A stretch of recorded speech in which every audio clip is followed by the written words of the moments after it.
हम लोगों ने कीवर्ड्स पढ़ा, आइडेंटिफायर पढ़ा। हम लोगों को समझ में आया कि कीवर्ड्स क्या है और आइडेंटिफायर क्या है। हम लोगों को ये भी समझ में आया आइडेंटिफायर हम लोग किसी को नाम देने में हम लोग इस्तेमाल करते हैं। बट हम लोगों को ये समझ में नहीं आया एक्चुअली ये दोनों इस्तेमाल कहाँ पर होते हैं। तो इसका शायद जवाब आपको इस वीडियो में मिल जाए। आज में हम लोग समझेंगे वेरिएबल्स। वेरिएबल्स क्या है? वेरिएबल समझने से पहले एक नॉर्मल से कंसेप्ट को समझ। मान लो आपका याददाश्त में प्रॉब्लम है और आपको सिर्फ 3 सेकंड का ही मेमोरी आपके पास है, उसके बाद आप चीजें भूल जाते हो।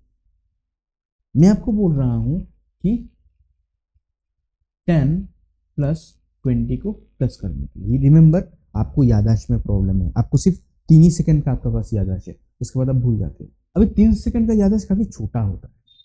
मैंने आपको क्या कहा? 10 प्लस 20। इस अंतराल में आपको 10 आप भूल गए। क्यों? क्योंकि आपके पास 3 ही सेकंड का आपके पास मेमोरी है। सोचो, तो आपको क्या है? आपको सिर्फ 20 याद है, पर आपको 10 याद नहीं है। मतलब इसके आगे में क्या था उसको आप मालूम नहीं है, आगे का नंबर आपको मालूम नहीं। तो आपने मुझे पूछा, अरे सर वो पहले वाला 20 जो याद है, उसके आगे वाला मैं भूल गया। फिर मैंने कहा कि 10 प्लस 20। अभी आपने क्या किया? अभी आपको 10 याद है, बट आपको 20 याद नहीं है। अगर यही प्रोसेस चलते रहा तो क्या आप कभी एडिशन कर पाओगे? जरा ध्यान से सोचना, समझना। आप कुछ भी हिसाब करो, अपने नॉर्मल लाइफ में ही आप हिसाब करो, कोई भी दुकान में चले जाओ। अगर आप बंदे को 100 रुपये देते हो और आपने मान लिया 20 रुपया का आपने सामान खरीदा और आपको मिलना है 80, अगर दुकानदार अगर ये भूल जाए कि आपने परचेजिंग कितना का किया, तो आपको वो 80 घुमा पाएगा? या फिर उसको परचेजिंग याद है कि आपने 20 रुपये का परचेजिंग किया, बट आपने उसको 100 रुपया दिया, अगर वो चीज़ भूल जाए तो क्या आपको 80 घुमा के मिलेगा? ये दोनों टर्म्स में अगर आपको 80 अगर आपको चाहिए तो आपके पास 120 आपके मेमोरी में होना है। सेम टू सेम यहाँ पर अगर आपको एडिशंस करना है, मल्टीप्लिकेशंस करना है, कोई भी हिसाब किताब करना है, तो सबसे पहला बेसिक लक्षण या काफ़ी बुनियादी चीज़ ये है कि आपको दो मेमोरी, आपको 20, 10 एंड 20 आपको याद होना होगा। सो इन प्रोग्रामिंग हम लोग कुछ भी चीज़ को अगर हिसाब कर रहे हैं या कुछ भी चीज़ को अगर हम लोग प्रोसेस में डाल रहे हैं, सबसे पहला काम हम लोग क्या करते हैं? हम लोग उसको मेमोरी में डालते हैं। और वेरिएबल मतलब क्या है? वेरिएबल मतलब एक मेमोरी आपके लिए दे दिया जाएगा। तो अगर मुझे 10 प्लस 20 प्रोग्रामिंग में करना है, मतलब पाइथन प्रोग्रामिंग लैंग्वेज में मुझे करना है, तो मैं किस तरह से करूँगा? अभी मैंने बोला था कि अगर प्लस एडिशंस करना है तो 10 एंड 20 हमें याद होना पड़ेगा। ये हम लोग नॉर्मली लाइफ में करते हैं। अगर इत्मीनान से सोचोगे तो आपको समझ में आ जाएगा। तो प्रोग्रामिंग, पाइथन प्रोग्रामिंग लैंग्वेज में अगर हम लोगों को एडिशंस करना है तो क्या करेंगे? सबसे पहले मुझे दो मेमोरी कंप्यूटर से रिजर्व करना, फिर इन दो मेमोरी में मुझे क्या करना है? एक मेमोरी में मैं 10 डाल देना है, दूसरे मेमोरी में मुझे 20 डाल। फिर क्या करना है? इन दो मेमोरी को मुझे प्लस करना। अभी याद रखना, ये 10 एंड 20 मेरे याददाश्त में है। मुझे क्या करना है? 10 एंड 20 मेरे याददाश्त से निकालना है, इनको प्लस करना है और मुझे रिजल्ट मिल जाएगा 30। अब ये 30 को आप क्या कर सकते हो? 30 को भी आप मेमोरी में डाल सकते हो। अभी देखो, हम लोगों ने एक मेमोरी रिजर्व किया ना, कैलकुलेशंस करने से पहले हम लोगों ने एक मेमोरी रिजर्व किया ना। ये मेमोरी रिजर्व करने का जो कंसेप्ट है, इसको हम लोग बोलते हैं वेरिएबल। वेरिएबल मतलब क्या है? हम लोग कंप्यूटर को बोल रहे हैं भैया एक मेमोरी रिजर्व कर। एक चीज याद रखना, कंप्यूटर कुछ एक दो मेमोरी में नहीं चलता है, उसके पास 500 600 जीबी या 1 टीबी जीबी उसका मेमोरी होता है। तो जब भी आप मेमोरी रिजर्व करते हो, उस मेमोरी का नामकरण करना जरूरी होता है। और नामकरण करने के लिए हम लोगों को कौन सा कंसेप्ट इस्तेमाल करना है? आइडेंटिफायर। आइडेंटिफायर क्या करता है? आइडेंटिफायर आपको एक प्रोविजन देता है या आपके पास एक एडवांटेज देता है कि आप अपने मेमोरी को अपना खुद का नाम दे सको। और मैंने मान लो पहला मेमोरी का मैंने नाम दे दिया ए, दूसरा मेमोरी का नाम दे दिया बी। अगर आप लोग चाहते हो कि पहला मेमोरी का नाम AK-47 दो और दूसरा मेमोरी का नाम शायद M7 दो या कुछ इस तरह से कुछ गन का नाम दो, दे सकते हो, कोई प्रॉब्लम नहीं। बट रूल्स एंड रेगुलेशंस का ध्यान रखना। एंड मेरा ये रिकमेंडेशन रहेगा कि आप एक मीनिंगफुल नाम दो। इससे फ़ायदा ये रहेगा कि आप जब आगे बढ़ेंगे तो प्रोग्रामिंग में जटिलता बढ़ते रहेगा और वेरिएबल का नाम देख के आप ये वेरिएबल क्या स्टोर कर रहा है आपको याद रहे या आपको समझ में आ जाए, इस तरह का नाम देने की कोशिश करो। बट अभी के लिए जो कि हम लोग शुरू कर रहे हैं तो हम लोग मस्ती कर सकते हैं, कोई दिक्कत नहीं। बट फिलहाल मैं मस्ती करने के मूड में नहीं हूँ। मैं इसमें क्या करूँगा, मैं इसमें सिर्फ ए एंड बी रखता हूँ। सो मैंने क्या किया, ए रखा, ए के अंदर में मैंने एक वैल्यू डाला, बी के अंदर में मैंने एक वैल्यू डाला, और उसका जो रिजल्ट है वो मुझे सी में डाल दिया। ये करूँगा मैं प्रोग्रामिंग में। बट इसको एक्चुअली करना कैसे है, कोडिंग में किस तरह से करना, मतलब इसको कंप्यूटर में इंस्ट्रक्शन किस तरह से देना है। कंप्यूटर को इंस्ट्रक्शन देने का तरीका कुछ ही होगा। सबसे पहले तो अपना नाम लिखो, जो भी आपको नाम पसंद। मान लो मैंने ए लिखा, जैसे मैंने ए लिखा ना, मतलब एक मेमोरी स्पेस बन गया इस तरह से।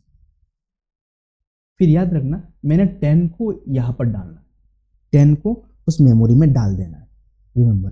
तो 10 को मेमोरी में डालने के लिए हम लोग क्या लिखेंगे, यहां पर हम लोग लिख देंगे 10। यहां पर एक चीज याद रखना, 10 जा रहा है ए के अंदर, ये इक्वल टू नहीं है, इसको हम लोग बोलते हैं असाइनमेंट ऑपरेटर। सही है। असाइनमेंट ऑपरेटर का काम क्या है, 10 को मतलब जो भी यहाँ पर वैल्यू है, इस वैल्यू को ए के अंदर डाल देना, उस वेरिएबल के अंदर डाल देने का काम होता है assignment operator. It is not equal to. Equal to का मतलब पाइथन प्रोग्रामिंग लैंग्वेज में कुछ अलग है। अभी फिर हमने बी को भी डालना था, तो बी को भी डाल देते। यहाँ पर मैंने अपना नाम लिखा, फिर यहाँ पर मैंने 20 लिख दिया। अब इस जगह में जहाँ पर मैंने ए लिखा है ना, इस जगह में आप अपना नाम दे सकते हो, आपको जो भी अच्छा नाम लगे। आप अपना भी नाम दे सकते हो, या भाई बहन जो भी आपको अच्छा नाम लगे आप यहाँ पर दे सकते हो, कोई दिक्कत नहीं। बट नियम का पालन होना चाहिए। आइडेंटिफायर के वीडियो में मैंने नियम कहा था ना, वो नियम का पालन करना। देन मुझे क्या करना है, इस ए और इस बी का क्या एडिशन करना है, और एडिशन करके मुझे क्या करना है, प्लस करके मुझे वो सी में डाल देना है। सो मैं क्या कर सकता हूँ, यहाँ पर सी लिखूंगा। एक मेमोरी स्पेस बनाया, उस मेमोरी स्पेस में क्या 10 + 20 होगा। तो फिलहाल 10 तो यहाँ पर मत लिखना, याद रखना यहाँ पर 10 नहीं लिख देना, बिकॉज क्योंकि आपने 10 स्टोर किया ए में। तो अगर आपने 10 यहाँ पर लिख दिया ना, तो ये इनएफिशिएंट प्रोग्रामिंग हो जाएगा। तो एफिशिएंट प्रोग्रामिंग करना है, इसलिए हम लोग क्या करेंगे, यहाँ पर हम लोग यहाँ पर लिखेंगे A then plus A plus B हुआ, जो भी उसका रिजल्ट हुआ, रिजल्ट चला गया सी के अंदर। मतलब ए में है 10, बी में है 20, और दोनों का एडिशन हो गया, क्या हो गया, ये होता है हम लोगों का। हम लोग जब भी हिसाब करते हैं या जब भी हम लोग कुछ स्टोर करते हैं, तो हम लोगों को क्या करना है, मेमोरी एक बनाना है, और उस मेमोरी में मुझे क्या करना है, वैल्यू स्टोर करना है। देन उस वैल्यू को लेके प्लस माइनस इंटू डिवाइड जो करना है कर सकते हैं। इवन तो इसको अगर मैं प्रिंट करना चाहूँ, प्रिंट भी करूंगा। हम लोग इसका प्रैक्टिकल करेंगे, don't worry about that, but हम लोग इसका कंसेप्ट समझ लेते हैं। वेरिएबल में टोटल 3 कंसेप्ट लगते हैं। पहला तो है identifier.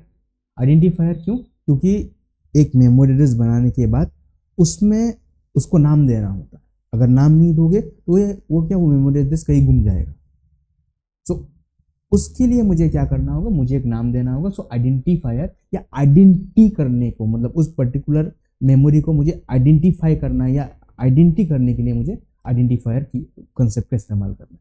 Second is assignment operator. Assignment operator मतलब कि आपने एक मेमोरी एड्रेस रखा, उस मेमोरी एड्रेस में आपने क्या कर दिया, वैल्यू डाल दिया। रिमेंबर, मेमोरी एड्रेस में आपने क्या कर दिया, वैल्यू डाल दिया। सो उसके असाइनमेंट ऑपरेटर का इस्तेमाल होता है। याद रखना, ये है बोतल, सही है, और ये क्या है, ये है पानी, वाटर। याद रखना पानी बोतल के अंदर जाता है। याद रखना पानी बोतल के अंदर जाता है। अगर मैं इसको उल्टा कर दूं ना, अगर मैं वाटर यहां लिख दूं और बोतल यहां बना दूं ना, तो इसका क्या मतलब हो जाएगा, बोतल पानी के अंदर है। ये नहीं होता, ये गलत है। सो इसका मतलब क्या है, 10 जाएगा ए के अंदर। जो भी मेमोरी होता है ना, वो मेमोरी हमेशा लेफ्ट हैंड साइड में होता है, और जो चीज उस मेमोरी के अंदर में जाएगा वो राइट हैंड साइड में होगा। तो यहाँ पर देखो, ये है मेमोरी जो लेफ्ट हैंड साइड में है, और ये क्या है, ये है वो चीज जो मेमोरी के अंदर जाएगा जो राइट हैंड साइड में। तो इसलिए भी हम लोग इसको L value and R value बोलते हैं। जो लेफ्ट हैंड साइड में रहता है असाइनमेंट ऑपरेटर के, उसको मैं एल वैल्यू बोलता हूँ, और जो राइट हैंड साइड में रहता है उसको मैं आर वैल्यू बोलता हूँ। आर वैल्यू मैं नहीं बोलता, कंसेप्ट बोलता है। So in concept we tell this variable as L value and this as R value. ये दो कंसेप्ट का इस्तेमाल हुआ है। And the last concept is data type. अभी डेटा टाइप के ऊपर हम लोग विस्तार में बाद में बात करेंगे।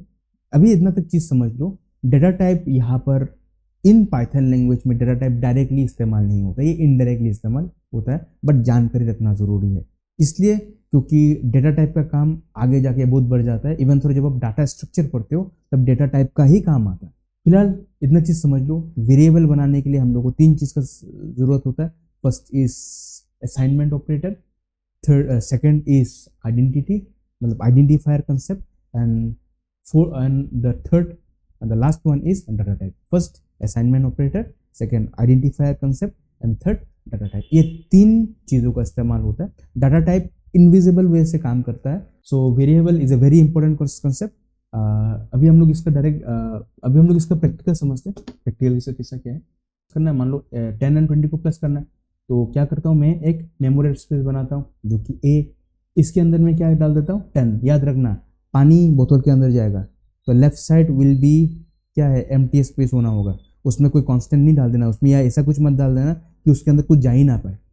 खाली चीज हमेशा लेफ्ट साइड में होगा और भरती हुआ चीज हमेशा राइट में आएगा। Right side will go to left side. तो यहाँ पर 10 जाएगा ए के अंदर। अगर ये कर दोगे ना 10, ये कर दिया तो गलत होगा। तो ए और डाल दिया मैंने इसमें 10, देन बी कर दिया 20 एंड सी मतलब ए प्लस बी, ये दोनों चीज का एडिशन होगा और चला जाएगा सी के अंदर। एंड देन मुझे इसको प्रिंट करना है। तो प्रिंट करने का क्या करते हैं, जब भी हम लोग वेरिएबल जब भी हम लोग को प्रिंट करना है, रिमेंबर वेरिएबल एक वर्ड नहीं है, वेरिएबल एक मेमोरी एड्रेस को रिप्रेजेंट कर रहा है। तो जब भी हमको वर्ड मुझे प्रिंट करना है ना, तो मैं उसको सिंगल कोटेशन में रखता हूँ।